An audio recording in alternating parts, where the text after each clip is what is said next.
में बदल जाती है। एक ही झटके में मगरमच्छ। रात के करीब 2 बजे गांव के किनारे वाले तालाब का पानी अचानक जोर जोर से हिलने लगा, मानो गहराइयों में कोई विशाल दानव करवट ले रहा हो। कुछ ही देर में सतह फट पड़ती है और एक डरावना मगरमच्छ बाहर निकलता है। उसकी आंखें लाल अंगारों की तरह चमक रही थीं। वह तेजी से गांव की ओर बढ़ता है। कुछ ही पलों में उसका असली रूप सामने आता है, लंबा चौड़ा शरीर और चेहरा खून की प्यास से भरा। वह गुर्राता है, आखिरकार मैं इस गांव तक पहुंच ही गया। आज यह गांव मेरी तबाही देखेगा। जब तक मुझे वो इंसान नहीं मिलता, हर रात लाशें बिछेंगी। फिर वह एक घर में घुसता है। सोए हुए आदमी पर नजर पड़ते ही पल भर में वह दोबारा मगरमच्छ बन जाता है और उसे अपने जबड़ों में दबाकर घसीट ले जाता है। सुबह होते ही गांव दहशत से भर उठता है। पूरा तालाब खून से लाल हो चुका था और सतह पर लाश के टुकड़े तैर रहे थे। उस रात 5-6 और लोग मारे जाते हैं। गांव वाले सरपंच जी के पास पहुंचते हैं। रोते हुए कहते हैं, सरपंच जी, रोज मौतें हो रही हैं। लगता है गांव में कोई भूत घुस आया है। नहीं,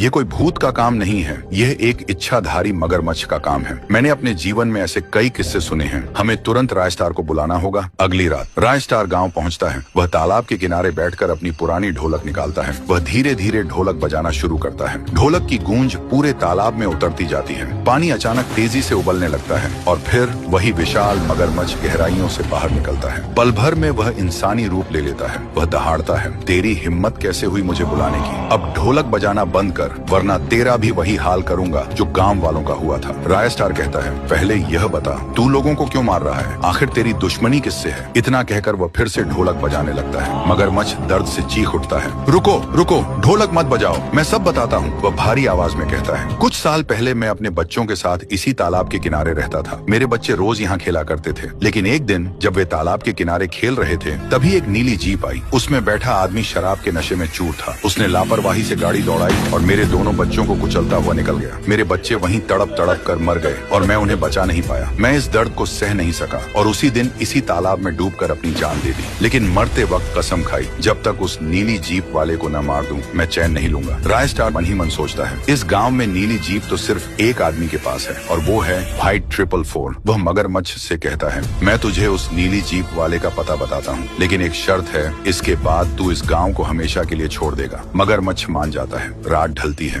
व्हाइट 444 के घर का दरवाजा खटकता है। बाहर खड़ी है एक खूबसूरत लड़की। व्हाइट 444 दरवाजा खोलता है। लड़की मुस्कुराकर कहती है, मैं तुमसे बहुत प्यार करती हूँ, आई लव यू। व्हाइट 444 खुशी से जवाब देता है, आई लव यू टू। वह लड़की के पास आता है, लेकिन तभी वह लड़की अचानक उस खूंखार मगरमच्छ में बदल जाती है। एक ही झटके में मगरमच्छ व्हाइट 444 को अपने जबड़ों में दबोच लेता है और उसकी एक एक हड्डी चबा जाता है।